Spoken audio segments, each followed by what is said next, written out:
কাকটা না অনেক জন তেতে পেয়েছিল, কোথাও জন খুঁজে পাচ্ছে না। আচ্ছা তারপরে হঠাৎ দেখলো কি ভাঙা কঞ্চিতে একটু জন আছে। কাক তো পাইপ দিয়ে টুকরে খেতে পারে না। হ্যাঁ কাক কি করবে, কি করবে, হাড়ি পাশে বসে আছে। আচ্ছা আর কি করবে? জল খেতেই পারছে না? না না, ও তুমি বুঝতে পারনি? না, তারপরে কেন জল খেতে পারছে না?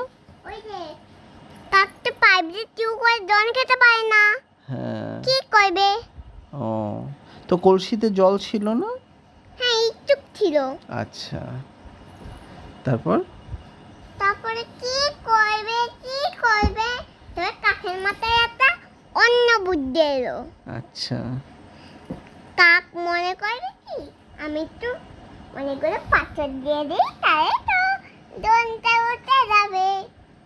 আচ্ছা জানো হ্যাঁ কাকটা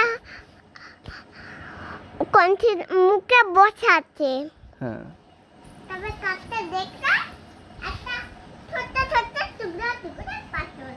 এখানে এসে বলো, আমি শুনতে পাচ্ছি না। হ্যাঁ না আমি বলছি কি হ্যাঁ ছোট্ট ছোট্ট একটা টুকরো টুকরো পাথর। আচ্ছা তারপরে তারপর? তবে একরকম করে ওইটা কালো মাথার মতন একরকম করে দিয়ে দিল। হুম অনেকগুলো একরকম করে দিয়ে দিল। একবার এরকম করে চুনে কি দিয়ে তুললো? ঠোঁট দিয়ে ও ঠোঁট দিয়ে, আচ্ছা এখন তখন তোলা হয়ে গেল। হ্যাঁ তখন দোলটা আস্তে আস্তে উঠে গেল পুরো। আচ্ছা তো তাতা পেট ভরে খেলো, পেট ভরে খেলো। জানো কি খেলো? দোল পেট ভরে খেলো। আচ্ছা তারপর সেখান থেকে কাকটা উড়ে চলে গেল। বাহ, কাকের তো দারুণ বুদ্ধি মা। হ্যাঁ না বুঝতে থাকলে কেমন করে খাবে? হ্যাঁ ঠিক, একদম ঠিক, দারুণ গল্পটা মা, খুব ভালো লাগলো। এই জায়গায় খাবেন না? বলো। আর কত গল্প বলছি না?